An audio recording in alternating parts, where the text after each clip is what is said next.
Mga kwento ni Fermo.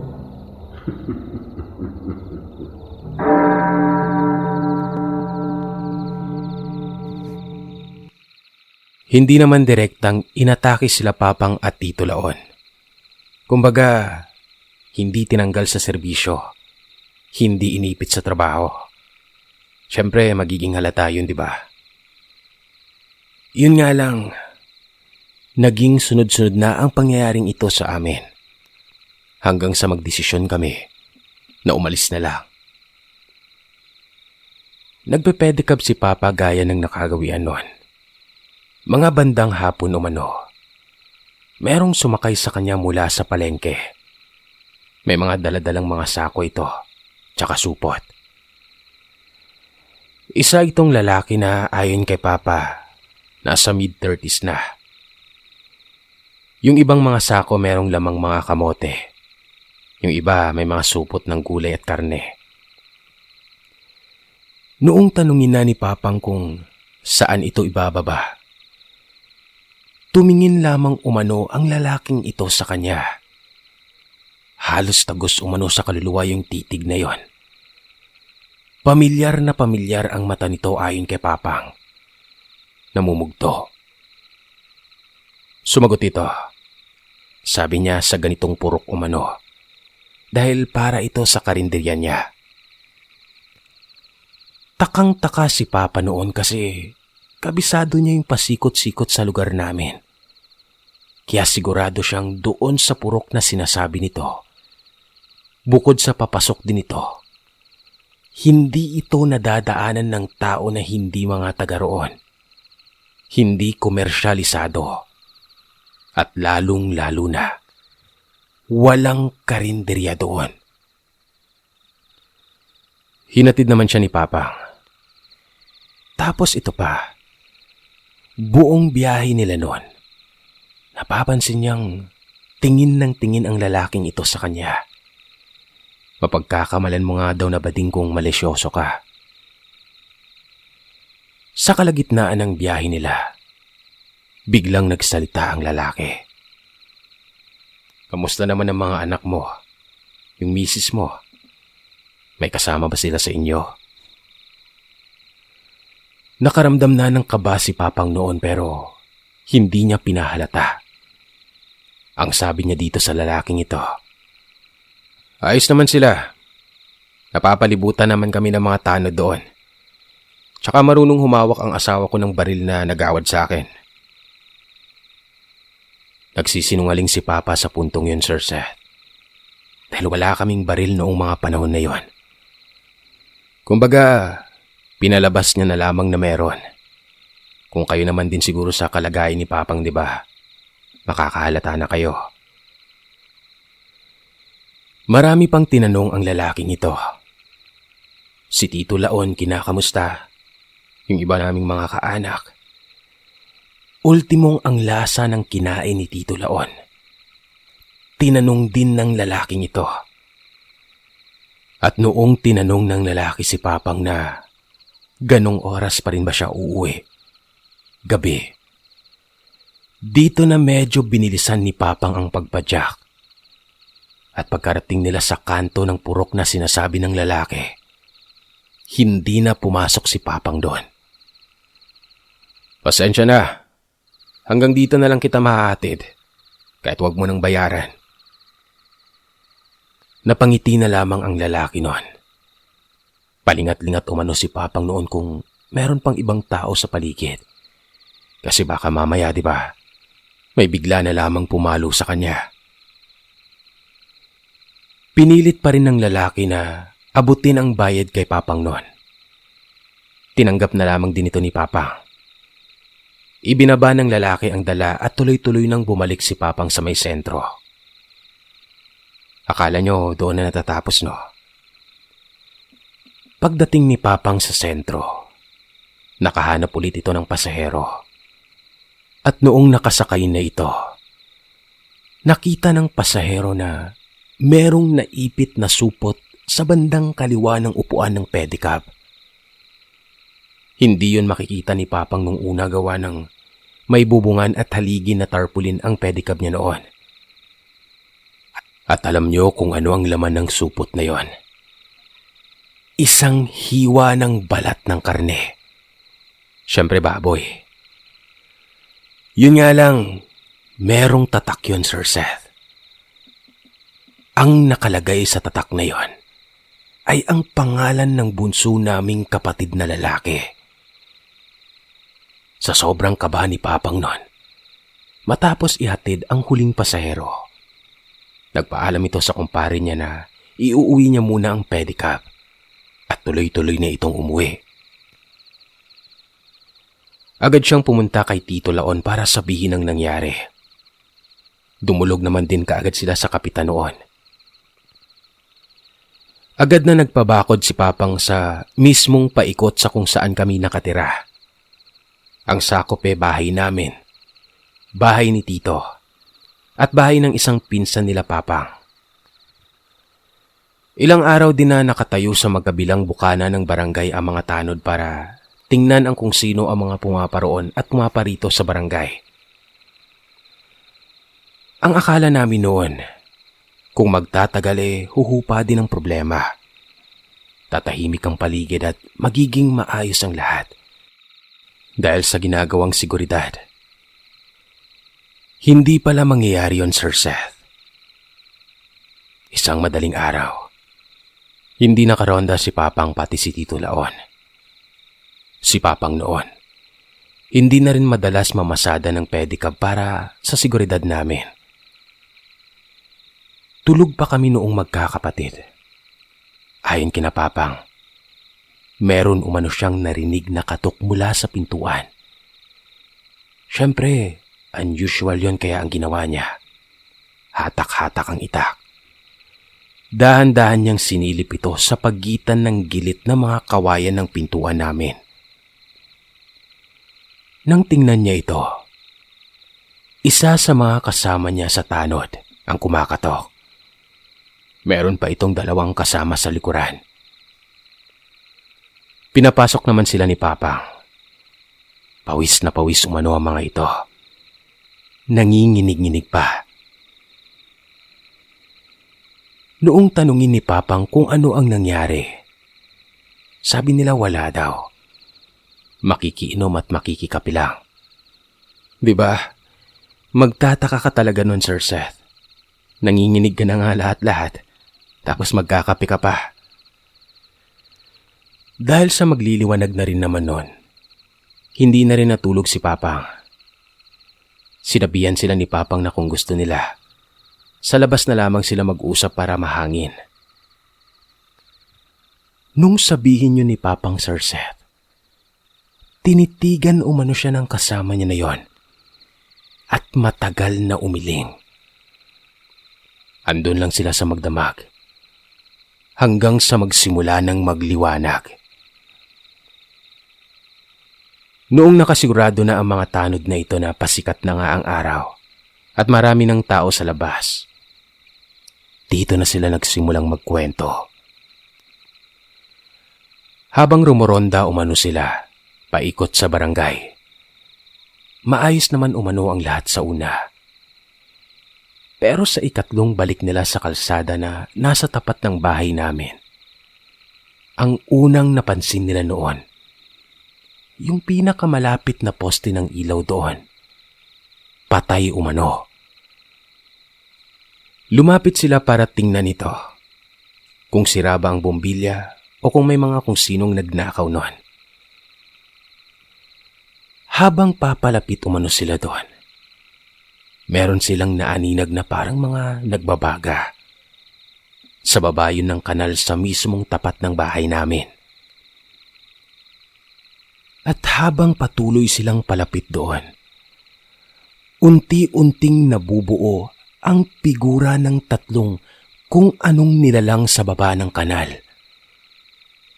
Pinagmamasdan umano sila dahil ang mga baga na yon galing sa mga mata. Bago pa man makakibo ang dalawang kasama niya, inunahan na niya umano ito ng salitang, "Abi, Agyan dabianay si Manong kung bugtaw na ya. Sa Tagalog, tara, daanan muna natin si Manong kung gising na. Nakuha ng dalawang tanod ang ibig sabihin nito. Gayong alam nila kung ano ang mga nakabangga nila Papang at Tito Laon noon. Kaya dumiretso na sila sa bahay. Ni hindi umano gumagalaw ang mga nilalang na nandun sa kanal. Pero noong patawid na sila papunta sa bahay namin, nakita ng isa sa kanila na pumihit ang leeg ng mga ito at sinusundan sila ng tingin habang naglalakad. Hindi tao ang nakabangga nyo nila on Manong. Ingat-ingat kayo. Hindi natin kakayanin ang mga yan. Ito naman ang karanasan ni Tito Laon. Dahil nga sa nangyari, pinag-umaga hanggang hapon na lamang sila ni Papang sa pagtatanod. Madalas, nasa barangay hall sila o sa opisina ng treasurer. Minsan nagre-ronda din. Wala kami sa bahay noon. Kapag nagsa-sideline kasi si Mamang sa paglalaba o pagmamanicure, dinadala niya kami. Tapos doon lang kami naglalaro sa harap niya.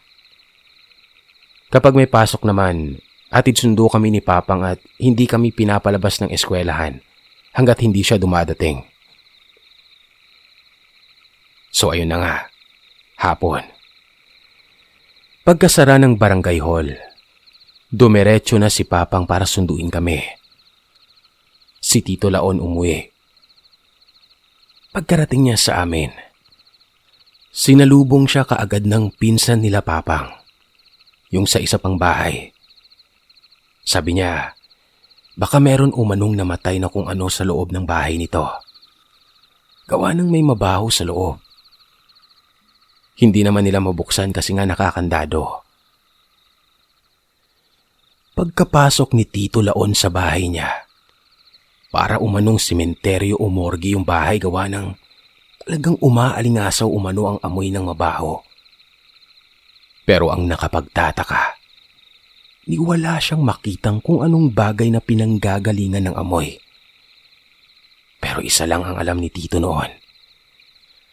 Kaamoy ito ng karneng pinigaan nila ng kalamansi noong kumain sila sa panggabing karinderya. Sumunod na araw, Sir Seth, dinayo ni Tito Laon ang kaibigan niya, yung kasama niya sa kainan noong nagdaang araw. Dito, lalong kinabahan si Tito. Wala nang natira doon sa kubo ng kaibigan niya. As in, wala na ang gamit. Bukas ang pinto at bintana. Kahit mga alagang manok nito, wala na rin. Noong nagtanong-tanong siya sa kalapit na mga bahay ng kaibigan niya na yon, walang nakakaalam o kahit na sinong may nakapansin man lamang na nag-alsa balutan ng kaibigan niya na ito. Talagang mapapaisip ka nun. Panghuling karanasan. Ito yung nagpadesisyon kina Papang at Tito na mag-alsa balutan na. Noong panahon na ito, wala na din ang pinsan nila na nakatira sa kabilang bahay. Nauna na itong umalis gawa ng natatakot na rin. Pero pumunta ito sa lugar ng mga kapatid ng lola namin noon. Alas 7 ng gabi pa lamang noon, Sir Seth. Kakatapos pa lamang namin kumain. Ako at ang isa kong kapatid nakaupo sa may kainan. Samantalang ang iba ko pang kapatid naglalaro sa may papag, nakadapa. Nagkukulitan sila doon. Nagsasara naman kami ng bintana noon bago matulog pero kapag anong oras, may konting awang o bukas ito para makapasok ang hangin. Walang ano-ano. Bigla na lamang nagsikahulan ang mga aso sa may labas. Aso ng mga kalapit bahay namin. Tapos ayun, nangamoy langis, Sir Seth. Ang unang tanong pa nga ni Mama noon, baka kung sino na naman ang naglaro ng langis pampahid niya sa mga kapatid ko. tapos natapon. Tiningnan niya ang bote ng langis noon. Inisa-isa niya. Maayos naman lahat. Hinanap nila ni Papang ang amoy kung saan nanggagaling. Hanggang sa ito na. Bigla na lamang umiyak ng malakas ang bunso naming kapatid, yung lalaki. Pagkatingin namin sa kanya, yung katawan nito, Sir Seth, halos lumabas na sa awang ng bintana. Ang sando niya sa bandang balikat noon, nakahigpit sa leeg niya, na para bang merong humahatak nito. Agad na tumakbo si Mamang sa kapatid ko. At doon, nakita niya ang dalawang mga kamay na ayon sa kanya, marurumi umano, punong-puno ng lupa, malansa, umaalingasaw. At kung hindi siya nagkakamali nun, doon din nanggagaling ang nangangamoy na langis noon.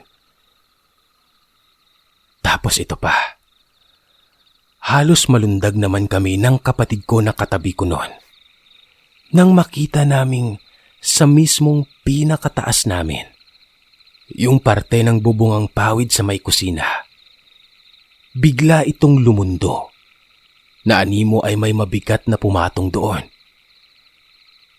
Agad kumuha si Papang ng itak niya at habang hinahatak nila ang kapatid ko palayo doon sa may bintana, pinagpupukpok niya ng lagayan ng itak ang kamay ng kumakapit sa kapatid ko. Hindi niya magawang ihampas ang itak doon gawa ng baka mamaya kapatid ko pang matamaan, di ba? Hanggang sa makarinig kami ng sigaw mula sa kabilang bahay. Sa bahay ni Tito Laon. Sabi ni Tito, wag na wag umano kaming lumabas noon. Marami umano sila. Nakikita niya. Sa bubungan, sa gilid ng bahay. Maski sa pinakasilong kung nasaan ang papag na tinutulugan namin. May mga gumagapang doon. Sigaw ng sigaw si Mamang, Papang at Tito Laon noon ng tulong, Sir Seth. Pero para bang ang mga aso lamang ang nakakarinig sa kanila. Dahil sila lamang ang kumakahul noon. Etong sumunod na nangyari, hindi ko alam kung dahil sa wala na talagang maisip si Tito Laon na ibang paraan noon para mapansin kami ng kalapit bahay. At maliban sa bahay namin, meron ding umaaligid sa mismong tirahan niya. Ang ginawa niya, nagsindi siya sa lutuang kahoy niya. At nang magkaapoy, binuhusan niya ng gaas iyon. Hanggang sa pati ang buong pader ng mismong lutuan, makagat ng apoy. Isang sugal ang ginawa ni Tito Laon noon. Posibleng kapag hindi pa rin napansin, malamang siya ang unang papasukin pagkatapos ng apoy. Gumapang ang apoy sa may bandang bubungan. At dito na napansin ng mga kalapit bahay namin na sa awa ng Diyos, gising pa ng ganoong oras. Agad-agad silang nagsitakbuhan papunta sa bahay namin noon. Doon na rin nahatak ang bunso namin paloob. At ni isa sa kanila, walang nadatnan na kahit na anong nilalang. Sinubukan pang apulahin ang apoy sa bahay ni Tito Laon. Pero malaking parte talaga nito ang nadali. Matapos makapag-report sa Kapitan Sir Seth, sinabihan nito sina Papang na umalis na sa lugar dahil hindi sila matatahimik doon. Mukha kasing hindi talaga kami tatantanan, Sir Seth. Nag-abot ng tulong itong kapitan namin para kay Papang at Tito. Sapat na pera para makabiyahe at makapagsimula. At sabi niya kung kulang pa, pwede pa siyang magdagdag pero magsisilbing utang na ito. Binalik muna kami noon sa bahay. Si Tito Laon nandun din. Nakaayos na yung mga gamit namin na dadali noon. Habang naghihintay kami ng hudyat ng kapitan, May mga manaka-naka kaming naririnig na tunog ng kung ano-anong hayop sa paligid. Tapos merong mga bulong-bulungan na talagang pinagdadasal namin noong mga panahon na yon na sana mga kapitbahay lang namin. Pero halata namang hindi. Isama mo pa yung mga kalmot sa pader at may mga pagkakataon pang yung mismong bahay namin. Akala mo lumilindol gawa ng yumuyugyug talaga yon, Sir Seth. Mabuti na lamang din at masunurin kaming magkakapatid. Sinabihan kami nila Papang na kahit na anong mangyari, wag na wag sisigaw. Kapag may bulungan, tunog ng hayop, kalmot sa pader o yugyug ng bahay, wala kaming gagawin kundi manahimik at magdasal lang. Paikot-ikot sila Tito Laon at Papang sa loob noon. Binabangga ang mga hawak na itak sa may pader para iparamdam sa kung sino man ang nasa labas na nakahanda sila. Hanggang sa ayun na nga, mga bandang madaling araw na, bumalik yung kapitan namin. May mga kasama na itong tanod at iba pang kalalakihan na taga sa amin din. Hinatak kami ng mga magulang namin palabas. Nasa gitna kaming lahat ng mga bata. Kapit-kapit kami kay Mamang. Habang ang mga tanod noon at mga kalalakihan, pinapalibutan kami.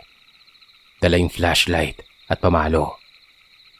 Yung mga ibang kalalakihan naman, may mga dalang itak, bagakay tsaka buntot pagi. Sikap naman may dalang baril noon na nakasukbit lamang sa bewang niya. Nilakad namin ang palabas sa pinaka-highway. Nakahinga-hinga kami noon ng maluwag. Wala talaga kaming masakyan noon, Sir Seth, at kahit na merong tricycle ang kapitan namin, hindi kami magkakasya doon. At hindi din naman kami pwedeng maghiwa-hiwalay o ihiwalay sa kanila. Mahirap na. Tsaka isa pa, hindi ko alam kung dala lang yun ng takot pero alam mo yun, may mga hindi normal na tunog na kung anong ibon kang naririnig habang naglalakad. Bang iba talaga kapag sa probinsya ka noon. Lalo na at kapag kalaliman ng gabi. Yung kahit na anumang segundo, may bigla na lamang lalabas sa madilim na parte ng dinadaanan mo. Ganon na ganon ang pakiramdam. Antok na kami noon. Ako kasama ang mga nakakabata kong kapatid. Nakabalot na sa mga tuwalya. Buhat-buhat ni Mamang ang bunso namin na tulog na noon. Napagod siguro sa takot. Hindi ko na maalala ang oras pero yun na ata ang pinakamatagal na lakaran namin. At sa awa ng nasa taas, nakarating kami sa simbahan na malapit sa sentro. Doon na kami nakatulog sa likod kung saan nalagi ang kura paroko. Matapos kausapin ng kapitan namin ang pari na hindi ko na alam kung ano ang napag-usapan, tumuloy na kami doon sa likod. Dapat noon, ang unang alis ng bus ng madaling araw kami babiyahe, pero pinagpaumaga na lamang namin. Ayon kasi kay Papang, noong nagising ang katiwala doon sa simbahan ng maaga, may mga grupo umano ng mga tao na pasilip-silip sa gate ng simbahan. Kaya naman para makasigurado, hinintay na lamang talaga namin na magliwanag. Nakasakay kami sa bus ng maayos. Nakasakay ng barko. Wala kaming kakilalang naglayag, Sir Seth. Naisipan naman nila Papang noon na kina lolo at lola dumiretso. Pero natatakot ito na baka masundan kami. Baka madamay pa ang mga lolo at lola namin. Grabe no. Ganun na lang talaga kalaki ang interes nilang manakot sa amin. Na kung tutuusin, hindi naman ganun kakalaking bagay yon. Pero naisip na lamang nila Papang na siguro, yun ang beses talaga na napakialaman sila sa mga gawain nila. Ang balita pa nga nila Papang noon, meron pa umanong pumupunta-punta sa karinderya na yun ng gabi at nagtatanong-tanong kung bakit sarado na gawa ng kakain daw sila. Hindi ko na sasabihin, Sir Seth, kung saan kaming parte ng Manila nakarating. Pero isang taon din po kaming hindi nakapag-aral ng magkakapatid. Pinalitan din nila mamang at papang ang palayaw namin noon. Si Tito Laon ganun din. Nagpalit ng pangalan. Nagpatubo pa nga ito ng balbas at nagpakalbo. Hanggang sa masanay na kaming manirahan doon sa lugar na yon. At hindi kalaunan nakabuo ng tahimik na buhay. Minsan kaming umuwi kila lolo at lola noong namatay ang isa pang kapatid nila papang. Pagkatapos noong namatay naman sina lolo at lola, sila na lamang ni papang at Tito Laon ang umuwi noon. Mahigit 40 taon na nang mangyari ito, Sir Seth. Mahigit 50 na ako ngayon at meron na rin akong mga apo. Wala na si papang. Si Tito Laon naman ni matanda na rin. Hindi nakapag-asawa, kaya Laon ang tawag namin.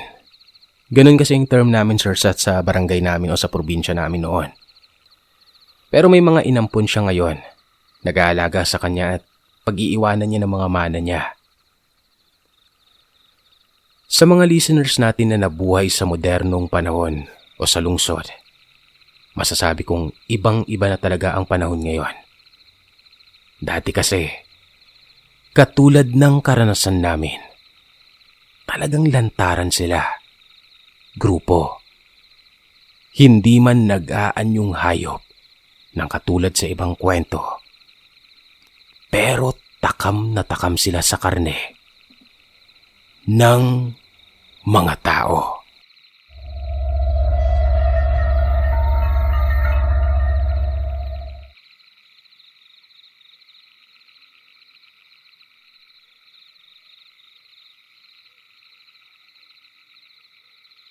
So, maulan na gabi mga kagiliw, no? Sana naman hindi niyo naririnig yung manakanakang pagpatak ng ulan, pero I think it's still a chilling moment or chilling day or night sa mga nakikinig natin na kung maririnig nyo naman, siguro sana makadagdag siya ng chill-chill. Yun naman talagang goal natin Nagnanarrate ng horror habang nagre-relax, okay? Sumada ko naman tayo sa shoutout request. Sa mga gusto magpa-shoutout dyan, ha? Nandyan yung social media account ko sa sa description ng bawat story natin. Iwasan natin yung shoutout request by a comment section dahil hindi natin siya ina-acknowledge. Tsaka isa pa pala mga kagiliw, kung nakikita nyo yung community post ko, dito lang din sa YouTube, meron tayong isa pang channel yung Sir Seth. Doon natin nilalatag yung ibang mga horror story natin. Kasi napakarami ng napakarami ng sender natin. Kaya ayoko naman mag-double upload sa isang araw sa isang channel lang. Kasi baka malito or magkahati-hati yung mga natin, yung mga shoutout request. Kaya mas maigi na gumawa ako dati siyang Telmo files. Tapos gumawa ako ng binago ko siya as Sir Seth. So halo-halo na doon. Meron ng mga fiction stories at meron ng tinatawag nating mga true horror stories. Iniba ko lang din yung kulay pero same font na ginagamit natin sa mga title, okay? Okay, so ayun. Shoutout request. Shoutout sa mga new member ng Centennial natin. Edelweb Stein, Edelweb Stein, Annabel de la Cruz, Random, at The Emperor. Maraming salamat. Happy 1 month, Benje Gallardo, at Dens Densyo, Sir Dens. Happy 3 months, Lisa Cantalejo, at Tracy Dawanis. At happy 6 months, Aliza Zulk. Shoutout din sa mga nag-message sa atin. Hello Sir Seth, pwede po bang pag-greet? Birthday ko po, June 2, happy birthday sa'yo. Sa inyo ng husband nyo, June at Blade, happy birthday po. Sana nag-enjoy ka. Wow, it's very rare na magka-birthday kayo. Kaway-kaway sa mga magka-birthday dyan na magkasintahan o magkaasawa. Ayun. From Floyd Andrea, sir, pa-shoutout sa pinsan ko na si Cassie at si Riley at Tita Ging, Tita Tony, Tita Ria or Tita Eya. Ay lang, Sir Seth. From Annalisa Jones, sir, pa-shoutout naman po sa asawa kong si Lester Atole na nahawa na sa akin palagi na nakikinig sa inyo kahit nasa biyahe panay pakinig. Pati mga kasama niya nahawa na rin. Maraming salamat sa inyo. Sir, pa-shoutout kay Ronaline, sa asawa kong si Ronaline, anak kong si Alia Isabel, kila Stephen Daniel Federico, Sander Dominic Federico, Gianpaolo Federico at kay Skylar Drew Federico. Florimel Maluluyon at sa mga in-laws ko na sila Mama Natalia Federico at Papa Ronnie Federico tsaka kay Jolian Loyola ng Bataan from Eds Humang. Salamat sir. Shoutout din kay Simply Jessie Vals. Shoutout din kay Jevan Marin ng General Santos City. Thank you sa'yo. Shoutout sir. Pa-shoutout sa asawa at anak ko. Fan mo rin daw siya. Jeng and Jaden Magno. Yung anak kong dating takot sa intro mo, ngayon gusto na daw niya. Appear. From Joffrey Magno. Salamat po. Kay Kimberly Ann. Sir, pa-shoutout sa mama at papa ko na si Aurea at Ruizito Posadas na laging nakikinig sa mga kwento mo. Salamat sa inyo. Shoutout kay Son of Mako na pinapa-shoutout ang pinakamamahal niyang misis na si Beth. Mga quiet listeners and subscribers from Dubai. At meron siyang pinapa-plug or pinapa-promote na YouTube channel. Siguro mga tugtugan to. Chill Music YouTube. Ayun lang. Last but not the least, siya din pala to, si Sir Nelson Ocampo nag-email sa atin. Pero yun na, Chill Music sa YouTube. Okay? Ayun lang mga kagiliw. Maraming salamat sa inyo. Bukas ulit.